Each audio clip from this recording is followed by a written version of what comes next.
ሃይማኖት የግል ነው፣ አገር የጋራ ነው። የአፄ ኃይለ ሥላሴ መሪ ቃል ነበር። እና ሰሞኑን ማህበራዊ ሚዲያ ላይ ስዕል ቀደደች ስለተባለ የማርያም ስዕል ማለት ነው። ለእሷ ነው ጥያቄ። ማን በግድ አስገድዶሽ ነው በስዕሏ ደግሞ እመኝ ብሎ ያስገደደሽ ሰው አለ እንዴ? አለማመን እኮ ትችያለሽ። የሚያምኑ ማንም ይመንበት። አንቺ በእምነትሽ ቦታ ሄደሽ ማመን ትችያለሽ፣ ማምለክ ትችያለሽ። ቤትሽ ባስገድደው አምጥተው ለጠፉ። ይሄን ለእሷ ነው የምጠይቀው። ሌላ ተልእኮ ይዘሽ ከሆነ እና ማንም ሰው ሃይማኖቱን የራሱን ሃይማኖት እንደፈለገ ማመን ይችላል። የከለከለው ሰው የለም። ግን አደባባይ ላይ ወጥቶ በዚህ ልክ ብዙሃኑ የሚያምንበት እምነት በዚህ ልክ ማንቋሸሽና ወጥቶ ለመጥቀስ መሞከር ያዙ ልቀቁኝ ማለት ለምን አስፈለገ? ጥያቄ ለእሷ ነው። የራስሽን ማምለክ ትችያለሽ፣ ማን ከለከለሽ?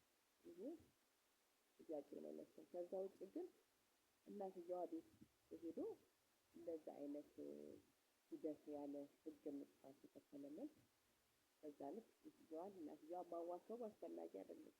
ልጅቷም እንግዲህ ስሜታዊ ሆና እንግዲህ የወጣት ጉዳይ ነው፣ ገፋፋት ሰው ይኖራል። የእናትና የልጅ አስተሳሰብና አመለካከት ይለያያል። እናትየዋን ማስጨነቅ አስፈላጊ አይደለም። ስንት ነገር ሆነ ነው የለም ስንት ቤተክርስቲያን ከነሙሉ ክብሩ ተቃጥሏል፣ ስንት መስጊድ ተቃጥሏል። በዚህ ልክ አልጮህንም እኮ። ይህን ቀለል አድርጎ መጠየቅ፣ ልጅቷን መጠየቅ፣ አስጠየቅ በጓደኛም በምንም ለምን እንደዚህ ያደረግሽ ብሎ መጠየቅና መክሮ ገስጾ ልትመለስ ከሆነ መመለስ ነው እንጂ በዚህ ልክ እንደዚህ ማጋነኑ አያስፈልግም። እናትየዋንም ማዋከብ አያስፈልግም። የሚጠይቅ ህጋት አለ፣ ተጠየቃት ይጠይቃት እንጂ ግለሰብ ገብቶ ሰው ቤት እንደዛ ማድረግ ጥሩ አይመስለኝም። ከዚህ የባሰ ስንት ነገር አለ። ስንት ነገር አምጣብኝ እግዚአብሔር ያደርግልን እንጂ ከዚህ የባሰ ነገርም ተደርጓል። ግን እንደዚህ አልተጋነንም። ስለዚህ ወጣት ናት፣ ትመከራለች፣ ትመለሳለች።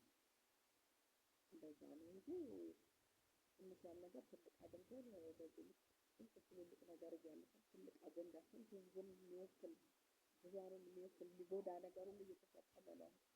ስለሱ አናወራም።